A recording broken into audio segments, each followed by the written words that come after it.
Et donc là, on a lancé en crash une deuxième campagne sur KissKissBankBank en se disant on va choper un petit peu la long tail de gens qui n'ont pas eu le temps de participer, mais a priori, on ne va pas refaire un carton sur cette autre plateforme parce que les gens qui voulaient acheter, ils ont déjà acheté.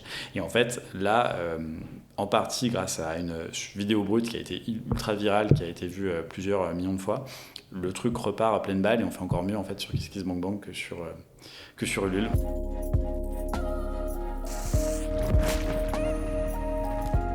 Hello tout le monde, aujourd'hui on se retrouve pour un nouvel épisode du podcast Papa Maman J'ai tout explosé et j'ai le plaisir d'accueillir Emeric de 900 Care. Salut Emeric. Salut. Merci d'avoir accepté l'invitation. Merci beaucoup de m'avoir invité, puis merci d'être venu jusqu'à nous. Aujourd'hui on va aborder l'histoire de 900 Care, les enjeux et les tips entrepreneuriales que tu pourras partager aux différents auditeurs. Est-ce que tu peux rapidement pitcher 900 Care à ceux qui ne connaissent pas ? Ouais. 900 Care, en fait, c'est né d'un constat tout banal qui était de dire dans une bouteille de gel douche, tu as à peu près 80% d'eau et tu as seulement 10 à 20% d'ingrédients actifs. Et donc, quand tu y penses, tu as un peu cette absurdité de dire je transporte de l'eau alors que de l'eau, j'en ai déjà chez moi dans le robinet. C'est emballé dans du plastique que j'utilise une fois avant de le jeter. Et en fait, on s'est dit ça n'a pas de sens. Et donc, l'idée, c'est tout simple, c'est de dire nous, on vous envoie juste les ingrédients actifs. C'est la forme de petits bâtonnets, en gros, c'est la taille d'un bouchon de liège. Tu en mets 2 dans ta bouteille réutilisable et tu rajoutes l'eau chez toi. Et comme ça, en fait, tu arrêtes de jeter du plastique dans ta salle de bain et tu arrêtes de transporter de l'eau. Donc tu gagnes en plastique, tu gagnes aussi en CO2. Et ensuite, cette idée qu'on a eue, en gros, de la recharge, qui s'appliquait au gel douche, on va la décliner sur tous les produits de la salle de bain. On a du dentifrice, on a du déo, on a de l'eau micellaire depuis pas longtemps, on aura bientôt du shampoing. Et c'est vendu donc sur Internet avec un modèle d'abonnement. Ok, très clair. Est-ce que tu étais dans le domaine de l'hygiène avant de lancer 900 Care ou pas du tout ? Pas du tout. Donc moi, pour faire mon parcours rapidement, je suis né à Lyon, j'étais dans une famille de médecins. Très peu de gens dans l'univers de l'entreprise au sens large, encore moins d'entrepreneurs dans mon milieu, donc je n'étais pas du tout prédestiné à ça. Donc j'ai fait une prépa commerciale, j'ai fait ensuite HEC. À chaque fois, en fait, ce qui drivait un peu mes choix, c'était juste la curiosité. J'aime bien, en fait, je suis pas un spécialiste, mais je suis un généraliste, j'aime bien m'intéresser à plein de trucs. Et donc, assez naturellement, derrière, je suis parti en conseil. Donc, j'étais dans ce cabinet qui s'appelle le BCG, d'abord à Paris, ensuite à New York. Et c'est là que je me suis spécialisé sur tout ce qui est bien de grande consommation. Donc, pas forcément juste l'hygiène, plus large, ça peut être de la food, ça peut être d'autres choses. Mais voilà, et puis après, au bout de 6 ans, j'ai décidé de franchir le pas et de me lancer dans cette aventure. Est-ce que tu as toujours voulu entreprendre ? Non, pas du tout. En fait, c'était un truc qui est pas du tout venu. Enfin, c'était pas du tout un rêve d'enfant. Et ça, d'ailleurs, je trouve que c'est assez important parce que quand tu parles à plein d'entrepreneurs, tu as l'impression que depuis qu'ils sont tout petits, tu vois, ils avaient 5 ans, ils faisaient un stand de limonade et puis ils réinvestissaient leurs économies pour créer un deuxième stand plus gros et tout. Enfin, moi, c'était pas du tout ça. Je pense que ce qui m'a poussé vers l'entrepreneuriat, c'est 2 choses. Déjà, c'est mon expérience aux US, parce qu'en fait, là-bas, tout le monde est un peu entrepreneur. Tout le monde s'est lancé à un moment. Et j'ai trouvé ça, en fait, super inspirant. Et puis, en fait, quand tu y réfléchis, c'est vrai qu'en France, tu as beaucoup la peur de l'échec. Là-bas, en fait, c'est complètement banalisé, accepté. Donc ça m'a beaucoup parlé. Et l'autre point, c'était de dire, j'avais pas l'impression, enfin au bout de quelques années en conseil, j'avais pas l'impression d'apporter une contribution ou un impact au monde à la mesure de ce que j'aimerais pouvoir apporter. Et je voyais pas tellement comment le faire au sein d'une structure comme ça. Et donc je me suis dit, à un moment, si tu veux avoir un impact, prends les choses en main et essaye de créer un peu le monde que t'aimerais voir, quoi. Donc, tu as essayé de donner du sens un petit peu à ce que tu faisais tous les jours aussi. Ouais. Ouais, ok. Pour redonner la timeline 900 Care, est-ce que tu peux rappeler à quel moment vous avez l'idée, à quel moment vous lancez la campagne de crowdfunding ? Parce qu'il me Ouais. semble que vous avez lancé une belle campagne de crowdfunding Ouais. sur Ulule et KissKissBankBank. Ouais. On y viendra plus tard. Donc en gros, en juillet 2019, je démissionne de mon taf. Donc là, on se met à fond. Les premières étapes, c'est vraiment de trouver des gens qui vont pouvoir créer les produits. Parce qu'en fait, à ce stade, donc c'était moi et mon associé Thomas, qui était un copain de prépa, qui lui a eu une carrière pour le coup très entrepreneuriale. Il a fait que de l'entrepreneuriat. Donc c'est vraiment lui l'entrepreneur du duo, on va dire. Et donc la première étape, c'est de se dire, ces produits, en fait, pour l'instant, ils existent dans notre tête, mais personne ne sait les faire. Et donc là, tu prends ton bâton de pèlerin et tu vas voir 10 labos, 20 labos, tu te prends plein de portes, jusqu'au jour, en fait, on a rencontré une équipe qui était basée vers Chartres et qui a eu envie de croire au projet. Notamment, il y avait une formulatrice qui s'appelle Paola, qui depuis nous a rejoints et qui travaille pour nous à temps plein. On a même créé un labo ensemble. Mais bref, donc il y a eu toute cette phase-là. Ensuite, toute une phase de R&D assez longue, quasiment en fait 1 an avant d'avoir les premières formules, avec une démarche en fait très très itérative. Euh, Depuis le début, en fait, on voulait créer une marque très communautaire et donc on s'est lancé assez rapidement dans une démarche de bêta test. Donc, on a mis des petites pubs sur Facebook en disant est-ce que vous voulez tester notre dentifrice gratuitement. Donc, c'était le dentifrice en pastille qui était le truc le plus facile à échantillonner parce que tu pouvais juste envoyer 2-3 pastilles et les gens pouvaient tester. Ok. Et vous aviez un groupe Facebook après, avec les bêta-testeurs? On n'avait pas fait de groupe Facebook, on avait plutôt géré ça via des newsletters. D'accord, ok. Et du coup, bah, en fait, dès qu'on avait une version qui nous satisfaisait, nous, on l'envoyait, on voyait ce qui allait bien, ce qui allait pas. Souvent, les retours étaient super clairs. Donc, voilà, pas assez de mousse ou ça se dissout pas assez bien quand tu croques dessus. Parce que le dentifrice, c'est une petite pastille que tu croques. Et ensuite, tu te brosses les dents normalement. Donc, ça va mousser comme un vrai dentifrice, etc. Donc, 1 an de R&D. Au bout d'un an, donc on avait à l'époque 3 produits, le déo, le gel douche, le dentifrice. On se dit, on a les formules qui sont finales. On voit à peu près comment on va les produire à l'échelle. Donc, c'est le moment de commencer à vendre. Et donc, c'est là qu'on lance la campagne de crowdfunding. Campagne de crowdfunding qui a super bien marché puisqu'elle a battu. Donc, on a lancé d'abord sur Ulule. On a battu le record pour un projet hygiène beauté de montant financé. On a eu plus de 5 000 contributeurs. Et ce qui était assez marrant et inattendu, c'est qu'à la fin, en fait, on savait qu'on avait encore 6 mois de production devant nous, donc on ne pourrait pas shipper les produits tout de suite. Donc, on n'avait pas de site e-commerce. Et en fait, on finit la campagne Ulule. Et là, on a énormément de gens qui nous contactent en disant j'ai pas eu le temps d'acheter, machin. À l'époque, Ulule, ils offraient pas la possibilité de détendre ta campagne. Et donc là, on a lancé en crash une deuxième campagne sur KissKissBankBank en se disant on va choper un petit peu la long tail de gens qui n'ont pas eu le temps de participer, mais a priori, on va pas refaire un carton sur cette autre plateforme parce que les gens qui voulaient acheter, ils ont déjà acheté. Et en fait, là, en partie grâce à une vidéo brute qui a été ultra virale, qui a été vue plusieurs millions de fois, le truc repart à pleine balle et on fait encore mieux en fait sur KissKissBankBank que sur Ulule. Donc voilà. Et donc après pour le reste de la timeline, une fois qu'on a clôturé cette campagne, là on est à fond sur production avec toutes les galères que tu peux imaginer parce qu'en fait c'est pas la même chose d'imaginer un produit dans un labo et de le passer à l'échelle. Bien sûr. D'autant plus que c'est des technos assez nouvelles. On a appris plein de trucs sur la compression de la poudre, sur voilà, on pensait que, par exemple qu'on allait tout mélanger d'un coup. En fait, on se rend compte que quand on fait ça, la poudre va prendre l'humidité, donc on n'arrive plus à la compacter derrière, donc il faut faire des plus petits batchs. Enfin, bref, toutes les galères, les machines qui pètent, enfin bref, toutes les galères que tu peux imaginer. Mais finalement, on arrive à shipper les premiers produits en décembre 2020, donc 1 an et demi après le. Ok. C'était quoi la promesse au moment du crowdfunding? C'était 6 mois? On avait dit novembre 2020, donc on a 1 mois de retard, mais sur les premiers envois. Ouais. Mais en fait, il s'est passé 2 trucs, c'est que déjà on a shippé jusque, je pense, de fin janvier, début février, parce que c'était du flux tendu, on produisait, on shippait, on produisait, on shippait.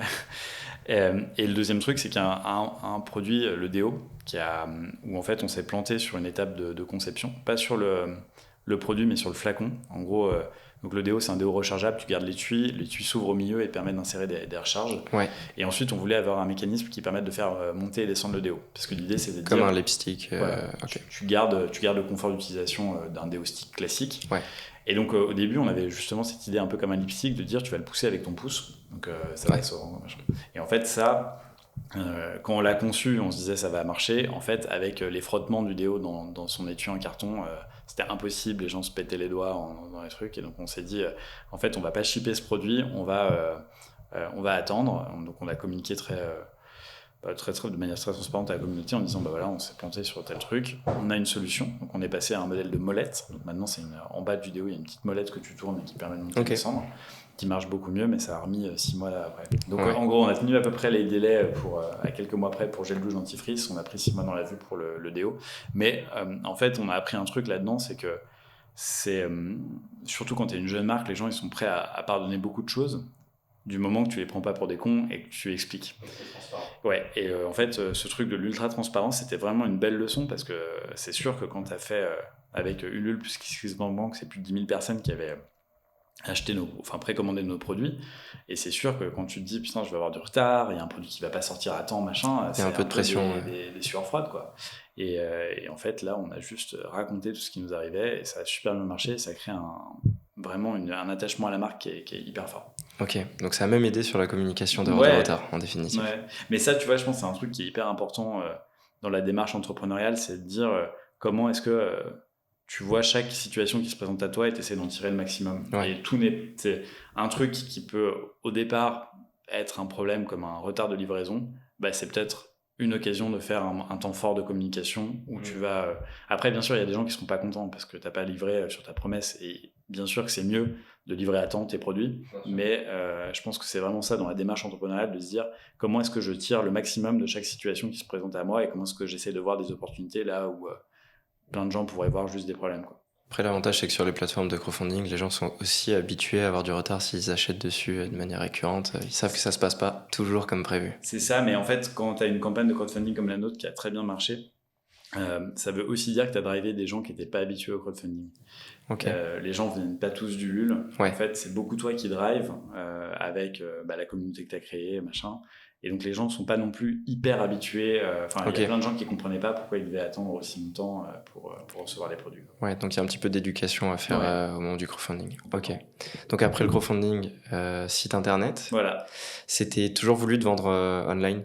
Ouais. Ouais, c'était un choix. En fait, depuis le début, on s'est dit, on veut être à l'intersection de un peu deux grandes tendances de fond. La première, c'est qu'on pense que les gens, ils veulent consommer différemment. Donc, ils veulent consommer des produits différents, c'est-à-dire des produits qui soient plus respectueux de l'environnement. Donc là, plastique, CO2, qui soient sains, qui soient efficaces. Enfin, bref, donc ça, c'est toute la promesse produit. Mais on pense aussi qu'ils veulent acheter différemment. Et on pense notamment qu'il y a des marchés comme l'hygiène qui sont historiquement hyper sous-pénétré en termes de e-commerce. Il y a très peu de marques d'hygiène direct to consumer sur le segment de mass market, quoi. En gros, sur des gels douche qui valent 3 euros, 4 euros.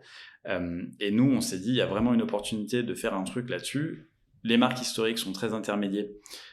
Donc elles peuvent pas vraiment le faire. Nous, on part d'une feuille blanche, on n'a pas ce legacy d'avoir plein de distributeurs, donc on peut se lancer dans un modèle online. Et surtout, on peut rajouter une dose de praticité. Pour nous, c'est l'abonnement. C'est de dire, en fait, c'est un plaisir pour personne d'aller acheter son dentifrice le soir à 22h à Monoprix parce que t'en as plus, tu vois. C'est plutôt une contrainte même. C'est plutôt une contrainte. Et en fait, il n'y a pas de raison de dire, une fois que c'est des produits que tu utilises tous les jours, c'est très facile d'estimer ta consommation. Tout le monde consomme en plus à peu près la même chose. Une fois que tu sais quelle est ta fréquence à laquelle tu veux recevoir tes recharges, tu la reçois directement chez toi. Et ça, c'est une énorme praticité pour les clients. Les clients disent, en fait, j'ai même plus besoin d'y penser, c'est une charge mentale en moins. Et donc, on est vraiment à cette intersection des deux points de, ils veulent consommer des produits différents, mais ils veulent aussi les consommer de manière différente. Et c'est pour ça qu'on a voulu se lancer majoritairement en e-commerce.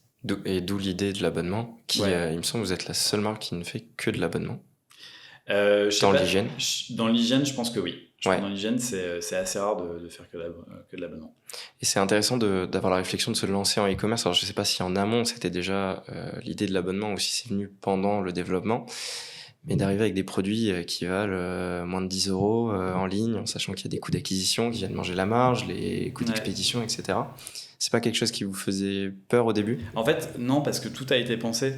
Toute l'expérience, elle a été optimisée pour ce modèle d'abonnement et ce modèle en ligne. Ok. Donc dès le début, c'était décidé, ça serait de l'abonnement. Exactement. Mais du coup, ce qui est bien quand tu l'as décidé en amont, c'est que tu peux faire tous tes choix de design produit en conséquence.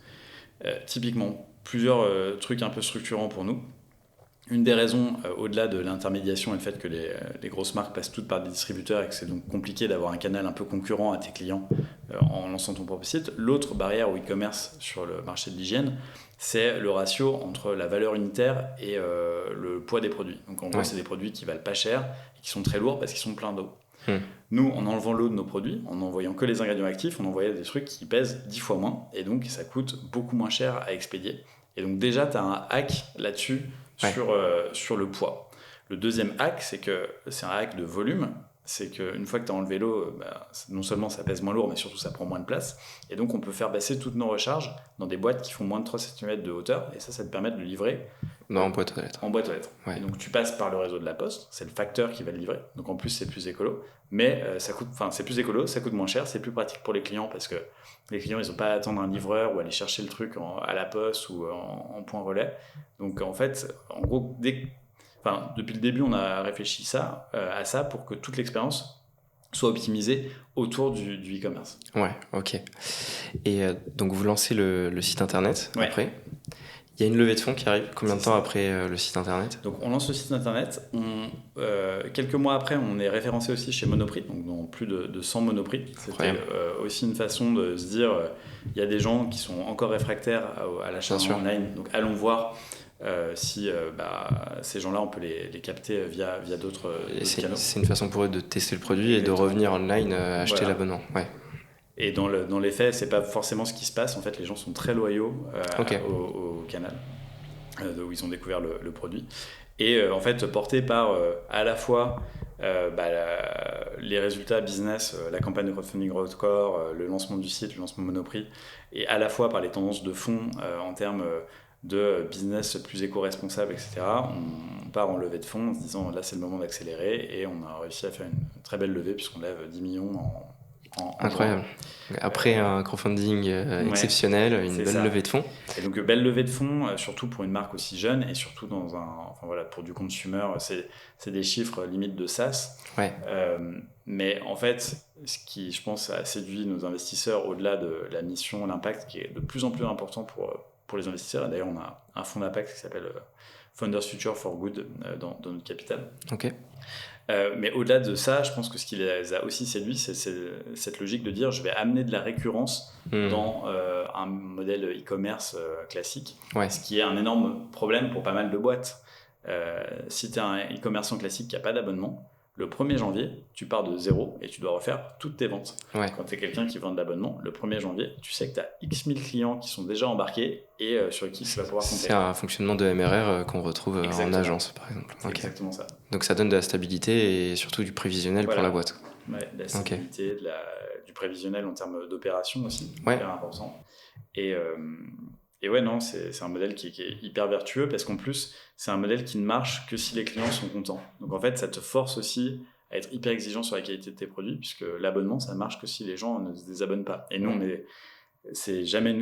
alors aujourd'hui, quand tu achètes chez nous, tu achètes un kit d'essai et ensuite tu es abonné automatiquement, mais tu peux te désabonner à tout moment, il n'y a pas d'embrouille, on va te envoyer un mail même 3 jours avant de préparer ta recharge en disant comme on disait, on va préparer ta recharge dans 3 jours, tu peux modifier, tu peux repousser, tu peux annuler, tu peux changer le parfum, enfin bref. Donc c'est très clair pour le client. Voilà, et l'idée c'est de dire on veut piéger personne, on veut que les gens ils restent parce qu'ils adhèrent au produit, au concept. Mais du coup ça te force d'avoir un niveau d'exigence en fait très très élevé parce que tu sais que si tes clients sont pas contents, tout ton modèle économique marche pas. Ouais. Là où pour un e-commerçant classique, je veux dire, si tu es super fort en acquisition et que tu vends un produit de merde, à la limite, tu peux faire que du one shot. Tu peux quand même faire que du one shot. C'est ce que font tous les dropshippers par exemple. Ok. Ouais. Donc vous levez des fonds avec un modèle hyper intéressant. Tu parlais tout à l'heure d'avoir recruté la personne qui s'occupait de la R&D. Donc est-ce que ces fonds vous permettent de monter un labo? Ouais. Donc le labo en interne. Quels étaient les enjeux du labo et pourquoi ce choix? En fait, ça c'était une des grosses raisons pour lesquelles on a levé des fonds, c'est on a un vrai enjeu d'innovation et de vitesse d'innovation dans notre produit parce qu'on fait des produits qui sont très novateurs, qui n'existaient pas sur le marché. Et on se rendait compte que passer par des partenaires externes, ça ralentissait vachement le rythme d'innovation. Et donc, à un moment, on s'est dit, il faut qu'on fasse notre propre labo. Mais avant, peut-être que je fais un petit retour en arrière et je t'explique la façon dont la plupart des marques cosmétiques vont se lancer. Carrément. Quand tu es une marque cosmétique classique qui fait un produit classique, disons un gel douche sous forme liquide, ce qui se passe dans la vraie vie, c'est au-delà des vidéos marketing où tu te filmes en blouse blanche dans un labo, c'est tu vas chez ton labo, il te dit voilà, j'ai 8 formules de gel douche, tu les testes.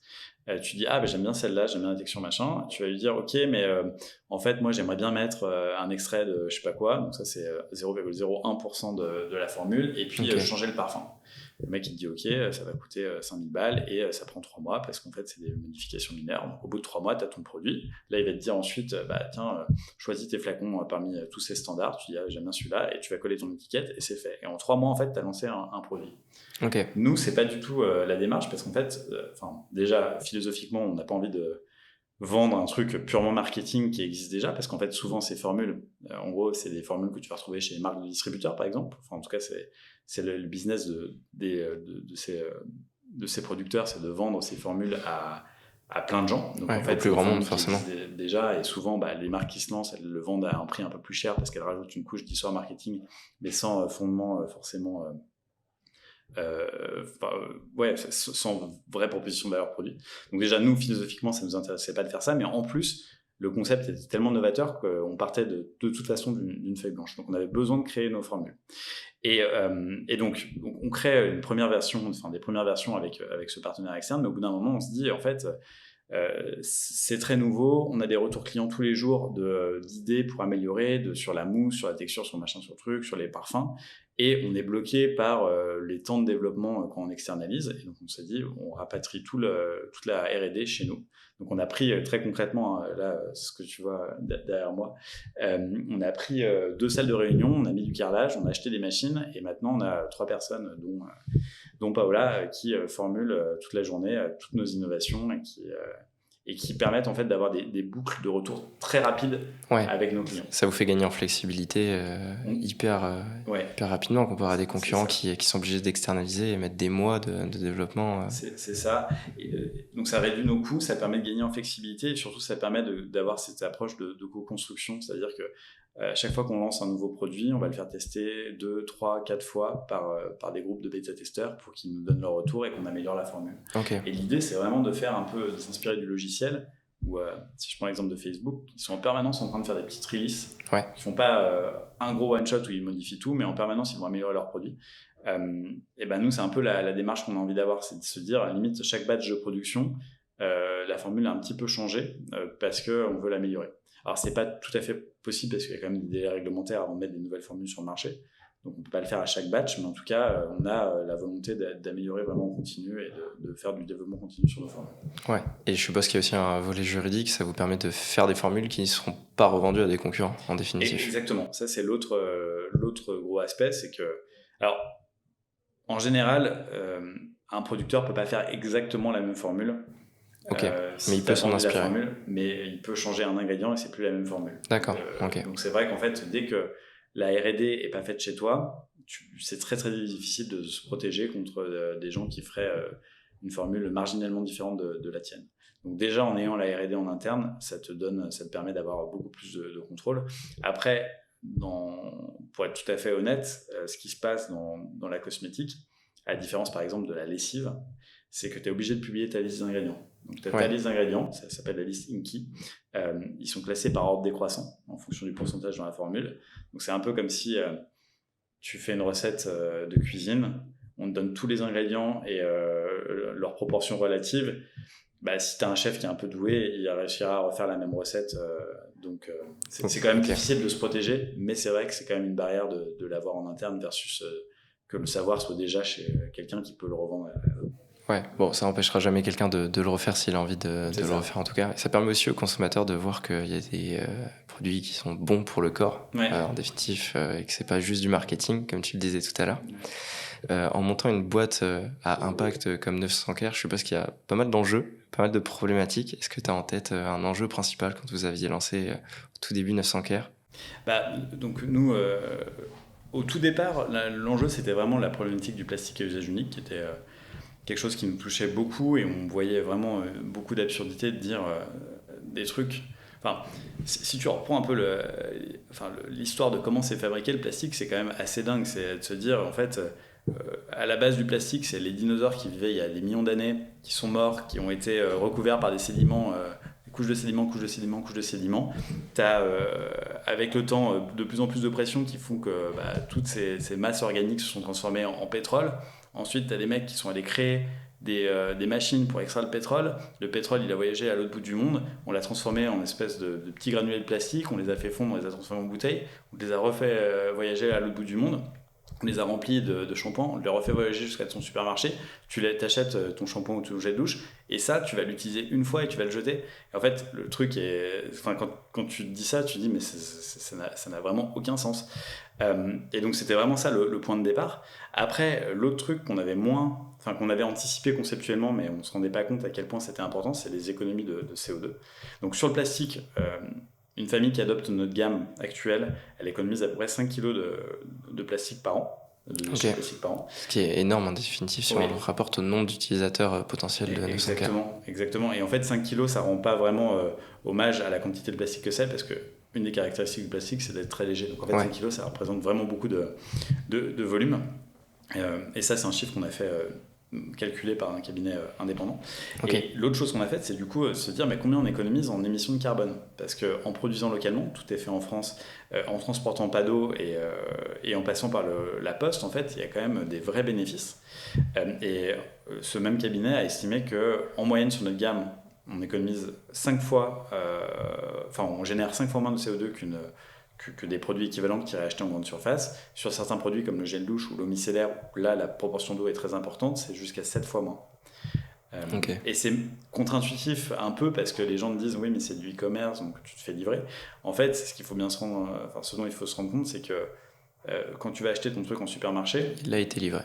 il a été livré, toi tu y es souvent allé en voiture. Donc, Ouais. il y a à peu près 90% des gens qui vont faire leurs courses en voiture. C'est stocké dans un lieu qui est éclairé toute la journée, qui est chauffé l'hiver, qui est climatisé l'été. Et en fait, par rapport à juste le faire livrer par ton facteur qui de toute façon fait déjà sa tournée, tu as une énorme, t'as un énorme, et le fait que tu transportes moins de poids bien évidemment, en fait le système est très très vertueux. Ok. Quelle est la prochaine étape? Tu parles du plastique, je suppose qu'il y a d'autres choses, tu parles du CO2, mais est-ce qu'il y a d'autres idées de développement produit liées à de la responsabilité et de l'impact? Alors c'est pas tellement sur la partie produit, c'est vraiment sur la partie comment est-ce que tu crées une boîte qui est vraiment responsable de bout en bout. Et là, on a eu un gros projet sur toute l'année 2021 qui s'est concrétisé au début de l'année 2022, c'est qu'on est devenu B Corp. Ouais. Et en fait, B Corp, c'est un petit peu le label le plus exigeant en termes de responsabilité sociale des entreprises, qui va intégrer en fait différents paramètres, ton impact environnemental. Donc nous, on a une très très bonne note là-dessus parce que de facto, on a un business qui est très très vertueux, c'est-à-dire qu'à chaque fois qu'on vend un produit, quelque part, on sort des déchets plastiques et on sort du CO2 du système. Mais aussi, en fait, tous les aspects de gouvernance, les aspects sociaux sur comment tu traites tes employés, comment tu les développes, etc. Donc c'est un framework qui est très très exhaustif. Ça prend, il y a plus de 200 questions à remplir pour être certifié. On a été très très bien noté, on a eu une note de 99,6. Bravo. Ouais, alors c'est pas sur 100, Ah, ok. c'est sur 200, mais disons qu'en gros il faut avoir plus de 80 pour être certifié. Ok. Je crois que la moyenne des boîtes qui candidatent c'est 58. La moyenne des boîtes qui sont certifiées c'est 92, et donc à 99 t'es vraiment parmi dans le top 10. hyper vertueux. Ok. Donc ça c'est un énorme projet pour nous, de se dire comment est-ce qu'en fait, au-delà de ton produit, tu es vertueux aussi à toutes les étapes. Ça passe aussi, par exemple, par les fournisseurs que tu choisis, privilégier les circuits courts, etc. Et comment est-ce que vous avez besoin de croissance, vous levez des fonds, comment est-ce que tu arrives à allier croissance et écologie, boîte à impact? C'est toujours un équilibre compliqué. Ouais. Et ça, c'est hyper intéressant, et c'est un sujet, bien sûr, auquel on a beaucoup réfléchi. Et en fait, c'est une des premières valeurs de 900K, c'est de dire, en tout cas, où la façon dont on raconte notre vision en interne, c'est de dire on veut créer un géant vert. Et dans ce terme, il y a à la fois la mission, donc le vert, c'est la mission de dire moins de plastique, moins de CO2, etc. Et l'ambition, qui est le géant. Et ce qu'on dit toujours, c'est que si tu as l'un sans l'autre, il n'y a pas tellement de sens. Si tu fais juste de la croissance pour la croissance et que tu n'as pas derrière cette mission qui vient supporter ça, en effet, là, tu vas créer, tu vas pas contribuer à améliorer la situation environnementale notamment. Mais à l'inverse, si tu peux avoir le produit le plus vertueux du monde, si personne l'achète, en fait, tu n'as pas d'impact non plus. Ouais, et donc l'idée, c'est vraiment de se dire, nous, on sait qu'on a un produit qui est vertueux parce qu'on l'a fait évaluer par des cabinets externes, et puis de toute façon, intuitivement, on sent bien que ça a beaucoup plus de sens de ne pas jeter sa bouteille, et ça a beaucoup plus de sens de ne pas transporter d'eau alors qu'on a déjà dans le robinet. Et donc notre enjeu, c'est de dire, plus on fait de croissance, il n'y a pas de contradiction entre croissance et notre mission. Et ça peut être différent. Par exemple, tu vois, toutes les marques une marque comme Patagonia, ouais. Qui sont d'ailleurs excellents sur toutes ces dimensions d'environnement, mais ils sont dans une position qui est plus compliquée, parce que eux, ils mettent des nouveaux produits en circulation et qui, quelque part, recréent des déchets. Alors, bien sûr, ils ont toutes ces communications autour de n'achetez pas cette veste parce que vous pouvez aller faire réparer celle qui existe et l'acheter que si vous en avez vraiment besoin. Donc, c'est sûr que c'est ça, mais on sent bien la tension. Là où nous, on est complètement alignés parce qu'on se dit aujourd'hui, les gens se lavent quoi qu'il arrive, les gens se brossent les dents quoi qu'il arrive. Ils vont le faire soit avec nos produits, soit avec d'autres produits. Et c'est des consommables. Donc, en fait, c'est des produits que tu vas. Enfin, c'est pas un truc que. Ton dentifrice, une fois que tu as fini ton tube, il faut que tu en rachètes un. Tu peux pas dire je vais faire durer mon tube. Je vais arrêter de me brosser les dents. Ouais, voilà. et donc, nous, il n'y a aucune contradiction entre les deux. Au contraire, en fait, plus on va croître, plus on aura d'impact. Et donc, c'est hyper aligné. Et est-ce que tu penses que le jour où vous serez vraiment un géant vert, vous arrêterez de faire de l'acquisition avec des outils comme Facebook qui peuvent pour certains être vus comme des boîtes au contraire d'impact très polluantes? Ça, c'est une vraie question. Ça fait partie des zones d'interrogation où tu te dis si personne te connaît, t'as pas d'impact. Ouais.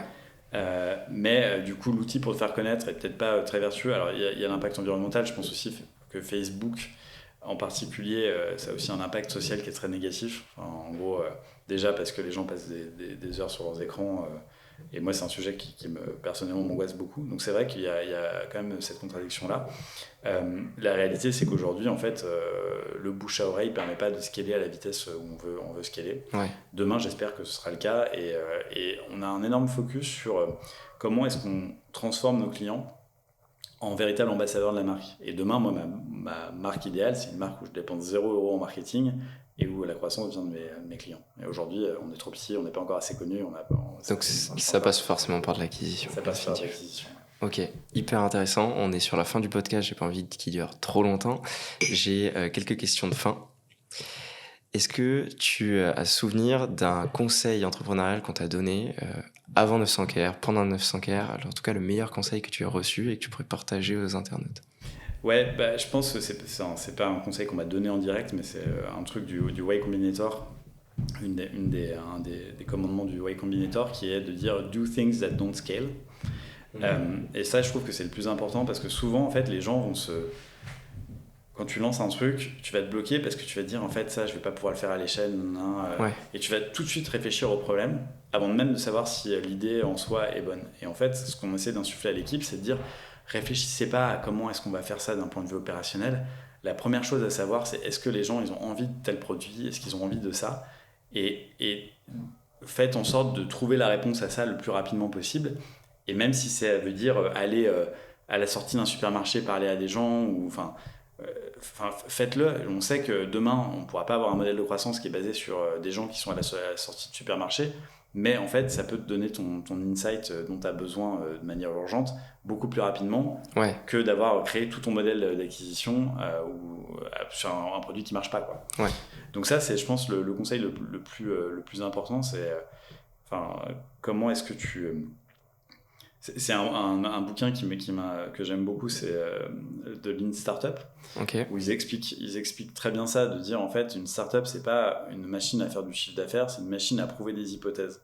Et en fait il faut que tu poses tes hypothèses en disant bah voilà, moi je pense que mon business il est basé sur quelques hypothèses, genre là, les gens ils sont ok pour l'abonnement, les gens ils sont intéressés par le fait de transporter moins d'eau, de jeter moins de plastique, et ensuite comment est-ce que tu vas prouver ces hypothèses le plus rapidement possible. Et il y a plein de choses auxquelles tu peux penser. Le crowdfunding était une façon de le prouver. Exactement, c'est très très bon.